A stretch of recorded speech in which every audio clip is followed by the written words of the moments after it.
Hello friends, मैं राघवेंद्र ठाकुर और आज हम शुरुआत करेंगे इंग्लिश सीखने की। और आज हमारा पहला लेसन है। तो मैं आपको बतलाऊंगा कि इंग्लिश बोलने के लिए हमें किन किन चीज़ों की ज़रूरत पड़ती है और हमें क्या क्या ध्यान में रखना चाहिए जिससे कि हम बहुत आसानी से इंग्लिश बोल सकें। विश्वास कीजिए, इंग्लिश से ईजी लैंग्वेज कोई नहीं है। इवन ये आपके हिंदी से भी बहुत आसान है। और देखिए, जब आप हिंदी इतनी आसानी से बोल सकते हैं तो फिर तो हिंदी से भी आसान भाषा इंग्लिश है जिसकी आसानी से आप बोल सकते हैं, सीख सकते हैं, समझ सकते हैं। अब आपको ध्यान ये रखना है कि जब आप इंग्लिश बोलना शुरू करें तो हम एक बहुत बड़ी गलती करते हैं। हम सब कुछ एक साथ सीखना चाहते हैं और पहले दिन से अंग्रेजी बोलना चाहते हैं। देखिए, आपको ये ध्यान रखना होगा कि एक बार आप बेसिक समझ जाएं, एक बार आपको बेसिक क्लियर हो जाए तो विश्वास कीजिए धीरे धीरे आप इंग्लिश बोलना शुरू कर देंगे। क्योंकि आपको इंग्लिश में सीखना है। कुछ बहुत ज़्यादा इसका सिलेबस नहीं है, बहुत बड़ी ये भाषा नहीं है कि जिसको बहुत सारी चीज़ें आप सीखेंगे जब आपको ये भाषा बोलते आएगी। आप थोड़ी थोड़ी प्रिपरेशन करेंगे और बेसिक इसके एक बार सीख लेंगे तो बहुत आसानी से आप इंग्लिश बोल सकते हैं। अभी देखिए, मैं आपको अब धीरे धीरे हर दिन लेसन्स बतलाते जाऊंगा और आप मेरे आने वाले वीडियोस में जैसे जैसे लेसन आगे बढ़ेगा तो आपको खुद ही एहसास होगा कुछ दिनों में कि आप कितना आसानी से इंग्लिश को बोल सकते हैं और समझ सकते हैं और सीख सकते हैं। और बहुत आसान है ये लैंग्वेज। अब एक बात बस आप ध्यान रख लीजिए कि आप सब कुछ एक साथ करने की कोशिश नहीं करेंगे। मैं आपको जैसे जैसे गाइड करूंगा, जैसे बतलाऊंगा, वैसी वैसी तैयारी के साथ आप इंग्लिश को सीखना शुरू करेंगे और बोलना शुरू करेंगे। देखिए, इंग्लिश अगर आप बोलना चाहते हो और सीखना चाहते हो तो सबसे पहले एक चीज़ बहुत ज़्यादा ज़रूरी है यहाँ पर कि जो बेसिक है इंग्लिश का वो आपको समझ में आना चाहिए। तो मैं आपको सिर्फ एक पहली चीज़ बतलाता हूँ। ये अगर आपको समझ में आ गई तो आप इंग्लिश के सेंटेंस बनाना शुरू कर देंगे। अगर ये आपको नहीं आता है तो अभी आप इंग्लिश के सेंटेंस नहीं बना पाएंगे। अभी आप इंग्लिश के वोकैब, वर्ब ये लर्न कर जरूर कर लेंगे, शब्द जरूर सीख लेंगे, पर अभी सेंटेंस बनाना नहीं शुरू करेंगे। देखिए, रट कर भी आप अंग्रेजी बोल सकते हैं और सेंटेंस बनाकर भी अंग्रेजी बोल सकते हैं। अगर आप 2-2,500-3,000 सेंटेंस इंग्लिश के रट लें, उनको लर्न कर लें तो भी आप इंग्लिश बोल सकते हैं। जैसे आपने देखा वो होटल्स में वेटर्स होते हैं तो वो बहुत सारे सेंटेंस उनको वैसे ही लर्न होते हैं। वो बनाते नहीं है लेकिन उन्होंने सीख रखा है, याद कर लिया है, तो उन्हें पता है कि ऑर्डर लेना है तब क्या बोलना है, कोई आ रहा है तब कैसे वेलकम करना है, जा रहा है तब क्या करना है। इवन आप देखते हैं कि जब फॉरेनर्स हमारे देश में आते हैं तो बहुत सारे जो ट्रैवलर्स जो आते हैं हमारे यहाँ पर, आपने देखा होगा, तो जो बहुत सारे लोग होते हैं वो उनसे बात करते हैं तो उनको 3, 4, 6, 8, 10 जितने भी सेंटेंस लर्न किए उन सेंटेंसेस की हेल्प से ही वो उनसे बातें कर लेते हैं। जैसे नाम पूछना, पता पूछना, ये थोड़ी बहुत चीज़ें वो बोलना, ये आप भी कर सकते हैं। इसको कन्वर्सेशन बोलते हैं इंग्लिश में। अगर आप कन्वर्सेशन लर्न कर लें तो बहुत आसानी से आप 2-2,500 सेंटेंस लर्न करके बेसिक अंग्रेजी तो बोल सकते हैं। पर इसकी एक लिमिट है और हमारा जो मन है वो तो लिमिट से बाहर है। हम कुछ भी सोच सकते हैं, कुछ भी बोल सकते हैं। ज़रूरी नहीं कि सिर्फ वो 2-2,500 सेंटेंस जो हमने रट रखे हैं या सीख रखे हैं वही हम इंग्लिश में बोलेंगे। तो इसीलिए इंग्लिश रटने के साथ साथ हमें सीखना भी ज़रूरी है कि हम इंग्लिश के सेंटेंस बनाएं कैसे। अब मैं आपको इन लेसन्स में ये बतलाऊंगा कि आपको इंग्लिश के सेंटेंस बनाना कैसे आएगा, आप कैसे सीखेंगे इंग्लिश के सेंटेंस बनाना। तो देखिए, बहुत आसान है और बहुत आसानी से आप इसको समझ सकते हैं। कुछ बेसिक्स हैं, वो बेसिक्स अगर आपके क्लियर हो गए, आपको समझ में आ गए, तो फिर आप कोई भी सेंटेंस, किसी भी तरीके का सेंटेंस बना सकते हैं। अब एक बात आपको जो यहाँ ध्यान रखनी है कि मैं जैसे जैसे आपको अपने आने वाले लेसन्स में गाइड करूंगा, अगर आप उतना काम सीखते जाएंगे और करते जाएंगे तो आप बहुत आसानी से इंग्लिश बोल लेंगे। इंग्लिश बोलना शुरू करने से पहले इसके कुछ बेसिक्स क्लियर होना बहुत ज़रूरी है। अब देखिए, मैं आपको वही बेसिक्स इस लेसन में बताने जा रहा हूँ। आप इंग्लिश की सेंटेंस बनाएं, वो सेंटेंस बनाना शुरू करने के लिए ये चीज़ें जानना बहुत ज़्यादा ज़रूरी है। तो आप देखिए हम उसको कैसे सीखते हैं और कैसे समझते हैं। अब देखिए, इंग्लिश की सेंटेंस जब भी हम बनाएंगे तो हमें इन चीज़ों की ज़रूरत पड़ेगी जो मैं आपको इस लेसन में बता रहा हूँ। आप कभी भी इंग्लिश के सेंटेंस बनाना शुरू करेंगे और खुद से इंग्लिश के सेंटेंस बनाना शुरू करेंगे तो आपको सब्जेक्ट यानी कर्ता, हेल्पिंग वर्ब यानी सहायक क्रिया और वर्ब यानी क्रिया, ये 3 चीजें क्या होती हैं समझ में आना चाहिए और इनमें इनका यूज कैसे करेंगे ये आपको सीखना होगा। आप एक बार ये सीख जाएंगे तो आप सेंटेंस बनाना शुरू कर सकते हैं। देखिए, सब्जेक्ट क्या है? सब्जेक्ट है कर्ता। जैसे मैंने बोला तो यहां मैं करता हूं, उसने बताया वो करता है। अब राम आता है तो राम करता है, तो सब्जेक्ट क्या है? राम है। अब सब्जेक्ट क्या होता है, कितने प्रकार का होता है, कौन कौन से होते हैं, इनको इंग्लिश में कैसे बोलते हैं, कैसे यूज करते हैं, ये जानने के लिए आपको ये ध्यान रखना होगा जो मैं आपको अभी समझा रहा हूं। देखिए, सब्जेक्ट तो एक होता है सबसे पहले नाम, जिसको आप नाउन भी कहते हैं। सब्जेक्ट क्या होता है? सबसे पहले नाम है, जिसको आप नाउन भी कहते हैं इंग्लिश की ग्रामेटिकल लैंग्वेज में। पर अभी हमें ग्रामर में नहीं जाना है, क्योंकि अभी हम कंफ्यूज नहीं होंगे, अभी हम बेसिक्स पे चलेंगे ताकि आसानी से हम इंग्लिश बोल सकें। अब देखिए, नाम आपके सब्जेक्ट्स हैं, जैसे राम, श्याम, मैं, राघवेंद्र, ये सब नाम हैं आपके। तो ये नाम है आपके, ये सब्जेक्ट्स हैं। और नाम की जगह यूज होने वाले शब्द जो आपको बार बार यूज आएंगे, देखिए आप बार बार तो आप बोलेंगे नहीं कि राघवेंद्र आता है, राघवेंद्र जाता है, राघवेंद्र ने मुझे ये बताया, राघवेंद्र, आप क्या करते हैं, राघवेंद्र की जगह उसने या वो, तो ये यूज करते हैं। तो ये जो शब्द है नाम की जगह जो यूज होंगे आपके सब्जेक्ट में, उनको इंग्लिश में प्रोनाउन बोलते हैं। और ये बहुत सारे हमको लर्न करने की जरूरत नहीं है, बहुत बेसिक से कॉमन प्रोनाउन है जिनकी जरूरत हमें बार बार पड़ेगी, हम केवल वही प्रोनाउन अभी सीखेंगे। अब देखिए, ये क्या है, एक सब्जेक्टिव केस प्रोनाउन है। सब्जेक्टिव केस प्रोनाउन क्या है कि जिसको हम सब्जेक्ट के तौर पर यूज करते हैं। जैसे मैंने कहा भी राघवेंद्र, राघवेंद्र के लिए आप यूज कर रहे हैं, तो वो कौन कौन से होंगे, जैसे आई, मैं, वी, हम, यू, तुम, ही, वह, शी, वह, ही लड़के के लिए यूज होता है, शी लड़की के लिए यूज होता है, इट यह, दे वे।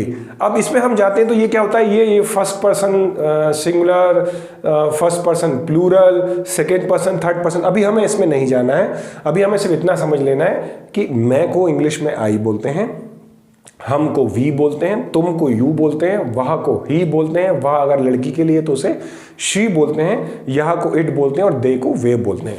अब इसमें ऑब्जेक्टिव केस यानी सेंटेंस के ऑब्जेक्ट के तौर पे जो यूज होंगे, ऑब्जेक्ट के तौर पे सेंटेंस में, उनको हम कैसे यूज करते हैं। तो जैसे मी, मुझे के लिए हम क्या यूज करेंगे, मी।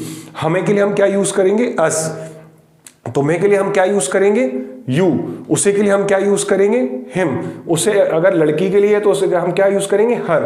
इसे के लिए इट, और उन्हें के लिए देम यूज करते हैं। अब पॉसेसिव केस, ये पॉसेसिव केस का मतलब ये होता है कि जब ये किसी के साथ जुड़ जाएं तो ये हक बतलाते हैं, और हमें ऐसे शब्दों की या वर्ड्स की जरूरत पड़ेगी सेंटेंस बनाते वक्त। अब मान लीजिए मुझे इंग्लिश में बोलना है मेरा पेन, तो अब आप कैसे बोलेंगे मेरा पेन के लिए, आपको मेरा के लिए इंग्लिश में शब्द समझ में आना चाहिए। मेरा मतलब माय, तो आपको मेरा के लिए क्या यूज करना पड़ेगा, माय। ऐसे ही अगर आ जाए हमारा, तो हमें हमारा के लिए यूज करना पड़ेगा आवर या आवर्स। तुम्हारा के लिए हमें क्या यूज करना पड़ेगा, यूअर या यूअर्स। उसका के लिए अगर लड़का है तो हिज, उसकी के लिए हर, अगर लड़की है तो इसका के लिए इट्स, और उनका के लिए देयर या देयर्स। तो ये सब्जेक्ट्स हैं, आपको ये लर्न करने पड़ेंगे कि मैं को अंग्रेजी में क्या बोलते हैं, हम को अंग्रेजी में क्या बोलते हैं, उसे, उसको, इनको इंग्लिश में क्या बोलते हैं। ये जब आपको लर्न होगा तभी तो आप इंग्लिश के सेंटेंस बनाने के लिए जब ये शब्द आएंगे तो उसका इंग्लिश यूज कर सकते हैं। जैसे मुझे पता है मैं के लिए आई लगेगा, या वहाँ के लिए ही लगेगा, या लड़की है तो शी लगेगा, वे के लिए दे लगाएंगे। तो ये आपको लर्न करना पड़ेगा।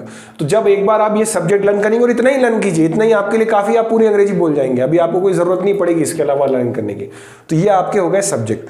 अब आपको इंग्लिश में सेकेंड चीज जो ज्यादा जरूरत आती है वो है क्या है, हेल्पिंग वर्ब। हेल्पिंग वर्ब क्या होती है, हेल्पिंग वर्ब का मतलब होता है सहायक क्रियाएं। अब ये हेल्पिंग वर्ब क्या है, देखिए यही अगर आपको बनेगा तो आप इंग्लिश का सेंटेंस बना पाएंगे या इंग्लिश में सेंटेंस ट्रांसलेट कर पाएंगे। क्यों, क्योंकि जब आप हिंदी का सेंटेंस बोलते हैं, जैसे मैंने कहा मैं जा सकता हूं, तो सकता हूं मैंने पहचाना, तो मुझे पता होना चाहिए कि सकना के लिए अंग्रेजी में क्या लगता है। तो ये जो सकना शब्द है यही हेल्पिंग वर्ब में आते हैं। अब देखिए कितनी प्रकार के, प्रेजेंट के लिए यूज होता है, पास्ट के लिए यूज होता है, फ्यूचर के लिए यूज होता है, मॉडल के लिए यूज होता है। अब जैसे प्रेजेंट के लिए कौन कौन सी हेल्पिंग वर्ब यूज होती है, डू या डज यूज होता है, इज एम आर भी है, हैज हैव भी है। अब डू डज कहाँ लगाना है, इज एम आर कहाँ लगाना है, हैज हैव कहाँ लगाना है, ये आपको पता होना चाहिए। हम आगे लेसन में सीखेंगे कि do does, is am are, has have कहाँ लगाते हैं। पास्ट के लिए हेल्पिंग वर्ब लगाते हैं डिड और हैड। फ्यूचर के लिए हेल्पिंग वर्ब लगाते हैं विल शैल बी और विल शैल हैव।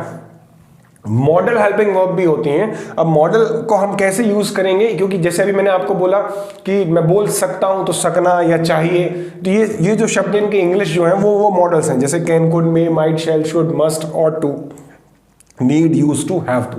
तो आपको ये मॉडल्स भी पता होना चाहिए। तो जब आपको ये हेल्पिंग वर्ब समझ में आएगी, आप इसको सीखेंगे, तो आपको तब समझ में आएगा सेंटेंस को कैसे यूज करना है। यहां पर एक हेल्पिंग वर्ब मैंने मिस कर दिया, वो भी मैं आपको बता देता हूं। इसके अलावा आप यूज कर सकते हैं वॉज वर्ब भी एक पास्ट के हेल्पिंग वर्ब है, जिसका यूज हमें इंग्लिश में करना होगा। अब इसके बाद आपको जरूरत पड़ेगी वर्ब की। वर्ब किस लिए जरूरी है, वर्ब इसलिए जरूरी कि आप जो भी कर रहे हैं वो क्रियाएं, उनको इंग्लिश में क्या बोलते हैं, जैसे दौड़ना, उठना, बैठना, जाना, आना, जागना, सोना, बताना, पूछना, कहना, तो ये सब क्या है, ये वर्ब है। और ये वर्ब आपको जब तक नहीं आएंगी तब तक आप इंग्लिश में कैसे ट्रांसलेट करेंगे। अगर मैं बोल रहा हूं कि मैं दौड़ रहा हूं, तो दौड़ने को अंग्रेजी में अगर क्या बोलते हैं वो आपको नहीं पता हो तो आप सेंटेंस नहीं बना सकते, इसलिए आपको वर्ब भी याद करनी पड़ेगी। अब ऐसे देखा जाए तो बहुत सारी वर्ब है इंग्लिश में, तो आपको अभी सारी वर्ब लर्न करने की जरूरत नहीं है। आप सिर्फ अभी 25 से 50 बेसिक वर्ब याद कर लीजिए, जैसे उठना, बैठना, आना जाना, जो आपको रोजमर्रा में यूज में आती हैं, आप रोजमर्रा में ज्यादा जिनका प्रयोग करते हैं।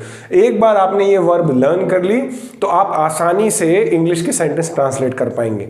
और आप एक साथ 100, 200, 400, 600 वर्ब भी लर्न करने की कोशिश मत कीजिए। आप सिर्फ 25-50 हेल्पिंग वर्ब शुरुआत कीजिए। आप जब ये 25 हेल्पिंग वर्ब से सारे सेंटेंस बनाने लगे तो फिर आप धीरे धीरे अपने वोकैब पावर को बढ़ाते जाइए और फिर अलग अलग सेंटेंस बनाते जाइए। क्योंकि ज़्यादा अभी आप पढ़ने की कोशिश करेंगे तो आप बहुत जल्दी फिर क्या होगा, आपको बोर लगने लगेगा, फिर आप सीखना छोड़ देंगे। तो इसलिए अभी आपसे 25-50 हेल्पिंग वर्ब को, मेन वर्ब को याद कीजिए। अब देखिए ये मेन वर्ब है, इसमें रेगुलर वर्ब होती है। रेगुलर वर्ब हमारे स्पोकन के हिसाब से मैं आपको बता रहा हूँ, रेगुलर और इरेगुलर। अभी होती तो ये प्रेजेंट, पास्ट और पार्टिसिपल भी हैं, और देखा जाए तो फिर आप ये ट्रांजिटिव, इंट्रांजिटिव वर्ब भी हैं, और आगे अगर आप बढ़ेंगे तो जेरेंड है, इनफाइनाइट, बहुत सारी चीजें होती हैं वर्ब के अंदर। आपको सारी चीजें अभी लर्न करने की जरूरत नहीं है। स्पोकन सीखने के लिए हमें सिर्फ एक ही चीज याद रखना है कि हमारे लिए क्या जरूरी है, रेगुलर वर्ब और इरेगुलर वर्ब। अब रेगुलर और इरेगुलर दो प्रकार की वर्ब है। रेगुलर वर्ब वो होती हैं जिनकी सिर्फ आप ईडी या डी लगा दें आखिरी में तो वो सेकंड और थर्ड फॉर्म बन जाता है। और इरेगुलर वर्ब कैसे हैं, जिनका सेकंड और थर्ड फॉर्म चेंज हो जाता है। कैसे, जैसे मान लीजिए buy, bought bought, bring brought brought, तो ये चीजें चेंज हो, जैसे रीड रेड रेड, तो ये क्या है, इरेगुलर वर्ब। मुझे समझ में नहीं आता है आपको कि सेकंड और थर्ड फॉर्म क्या बना, तो इसको आपको लर्न करना पड़ेगा। बाकी आमतौर पर रेगुलर वर्ब कैसी होती है, आप डी या ईडी लगा दीजिए, आसानी से उसका सेकंड और थर्ड फॉर्म बन जाएगा। अब इंग्लिश के सेंटेंस बनाने के लिए हम सिर्फ इतना ध्यान रखेंगे कि दो प्रकार की वर्ब हमें लर्न करनी है। एक वो वर्ब जिसमें डी और ईडी आता है, और इरेगुलर वर्ब जो सेकंड और थर्ड फॉर्म जिनका चेंज होता है। अब first form, second form, third form और आईएनजी फॉर्म हमारे लिए मेन लाइन ये है, क्योंकि इसका यूज अभी हम बहुत ज्यादा करेंगे सेंटेंस बनाते वक्त। फर्स्ट फॉर्म, सेकंड फॉर्म और थर्ड फॉर्म, ये आपको वर्ब याद करना है, और आईएनजी फॉर्म। तो अभी आप सिर्फ 25 वर्ब याद कीजिए या 50 वर्ब याद कीजिए जो रेगुलर यूज में आने वाली है। क्योंकि देखिए आप बहुत सारा लर्न करने की कोशिश की, लर्निंग तो आपकी वोकेबलरी और वर्ब चलती ही जाएगी। आप अंग्रेजी सीख जाएंगे, उसके बाद भी आपको सीखना पड़ेगा। मैं क्यों बोल रहा हूँ, क्योंकि इंग्लिश एक ऐसी लैंग्वेज है जिसमें हर साल कम से कम 4000 शब्द इसकी डिक्शनरी में जुड़ते हैं। तो इसीलिए अभी आप 25-50 वर्ब से ही स्टार्ट करेंगे, उससे आगे स्टार्ट नहीं करेंगे। अब देखिए, सब्जेक्ट, हेल्पिंग वर्ब और वर्ब अगर आपको पता होगी तो आप कोई भी सेंटेंस बहुत आसानी से बना लेंगे। जैसे मैं फॉर एग्जाम्पल बोलता हूं कि मैं बोलता हूं, मैं बोलता हूं, तो इसमें मुझे पता है कि मैं सब्जेक्ट है, और सब्जेक्ट को मैं को इंग्लिश में बोलते हैं आई। तो मैं बोलता हूं आई, सब्जेक्ट मुझे पता चल गया मैं। अब बोलता हूं तो मुझे हेल्पिंग वर्ब भी पता होनी चाहिए क्या लगती है, और फिर बोलने को क्या बोलते हैं अंग्रेजी में, स्पीक, वो भी मुझे पता होना चाहिए। कब हेल्पिंग वर्ब लगाना है, कब हेल्पिंग वर्ब नहीं लगाना है, ये भी मुझे पता होना चाहिए। जैसे मैं बोलता हूं आई स्पीक, अभी कोई हेल्पिंग वर्ब नहीं लगी, सीधे मैंने सब्जेक्ट और वर्ब बनाया और सेंटेंस बन गया। मैं अभी लेसन्स में आपको आगे बताऊंगा कि हेल्पिंग वर्ब और बिना हेल्पिंग वर्ब के कैसे सेंटेंस बनाना है। जैसे आप कुछ सीखना चाहिए तो आपको को या तुमको इंग्लिश में क्या बोलते हैं, यू बोलते हैं। क्या बोलते हैं, यू। और आपको इंग्लिश बोलना चाहिए तो अब चाहिए के लिए क्या हेल्पिंग वर्ब लगेगी, तो मुझे पता है चाहिए के लिए मुझे क्या लगाना है, शुड। तो आई शुड, और बोलने को क्या बोलते हैं, स्पीक, आई शुड स्पीक, मुझे बोलना चाहिए। मैं देख सकता हूं, अब मैं को अंग्रेजी में क्या बोलते हैं, अगर सब्जेक्ट आपको पता होगा तो आप मैं को आई बोलेंगे। सकना के लिए कैन लगता है, तो आई कैन स्पीक, मैं बोल सकता हूं। आई कैन सी, मैं देख सकता हूं। आई कैन टॉक, मैं बात कर सकता हूं। देखा आपने, आपको अगर हेल्पिंग वर्ब पता होगी तो आप कितनी आसानी से इंग्लिश बोल पाएंगे। तो सबसे पहले आपको क्या करना है, सब्जेक्ट सीखना है, जो मैंने आपको अभी यहां बतलाया। ये आपके सब्जेक्ट्स हैं, इसको आप लर्न कर लीजिए। ये आपको लर्न हो जाएंगे तो फिर हम आगे सेंटेंस बनाना शुरू करेंगे। ये हेल्पिंग वर्ब है, इसको हम धीरे धीरे सीखेंगे कि किसका यूज कहां करते हैं, और हम समझने की कोशिश करेंगे किस हेल्पिंग वर्ब का यूज किस सेंटेंस में किया जाता है, पहचाने कैसे कि कौन सी हेल्पिंग वर्ब लगाएं। अब इसके बाद आप वर्ब लर्न कीजिए।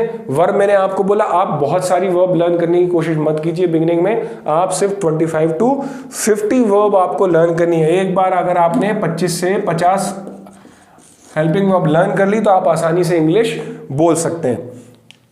अब आपको एक बात और ध्यान रखनी है यहां पर कि जब आप इंग्लिश बोलना सीख रहे हैं तो आपकी ये 3 चीज़ों की तैयारी जो मैंने आपको कही है वो आपको कर कर रखनी है। और एक चीज़ और करनी है कि आपको रेगुलर ये चीज़ों की प्रैक्टिस करनी है। चाहे आप टीवी देख रहे हो, चाहे आप बैठे हो, कुछ भी आप करें, आपका कहीं भी कोई भी सेंटेंस यूज में आए उसको आपको इंग्लिश में बोलना शुरू करना है और बोलने की कोशिश भी करना है। तो ये तो था बेसिक। अगर ये आपको बनेगा तो आपको इंग्लिश बनाना या इंग्लिश बोलना या इंग्लिश में सीखना आएगा, वरना आपकी इंग्लिश की जो क्लास है वो आगे नहीं बढ़ पाएगी। तो इसलिए सबसे पहले क्या लर्न कर लीजिए आप, सब्जेक्ट, और फिर क्या लर्न कर लीजिए, वर्ब। ये 2 चीजें अगर आपने लर्न कर ली तो आप आसानी से सेंटेंस बना सकते हैं। हेल्पिंग वर्ब हम धीरे धीरे अभी आगे क्लास जैसे बढ़ेगी, आगे आने वाले लेसन में आपको बतलाऊंगा। तो चलिए अब शुरू करते हैं सेंटेंस बनाना। कुछ सेंटेंस हम कैसे बनाएं तो उसके बारे में मैं आपको बतलाता हूं, पर उसके पहले आप ये 3 चीजों को लर्न करना शुरू कीजिए। मैं अभी इस वीडियो में आपको सिर्फ वर्ब बताता हूं, आपको कौन सी 50 वर्ब याद करनी है, वो 50 वर्ब मैं इस वीडियो में आपको देता हूं। आप वो 50 वर्ब लर्न कर लीजिए, उसके second form third form learn कीजिए। जब आपको ये वर्ब और ये सब्जेक्ट लर्न हो जाए तो मैं आप सेकंड लेसन पे आऊंगा और उसमें हम कैसे सेंटेंस बनाना शुरू करें ये मैं आपको बतलाऊंगा। पर ये नहीं आया तो इंग्लिश के सेंटेंस बनाना नहीं आएगा। मैं बार बार आपसे कह रहा हूं, पहले ये लर्न कीजिए और फिर इंग्लिश के सेंटेंस बनाना सीखिए। तो चलिए अब मिलता हूं मैं आपसे अगले लेसन में, अगली क्लास में। Thank you.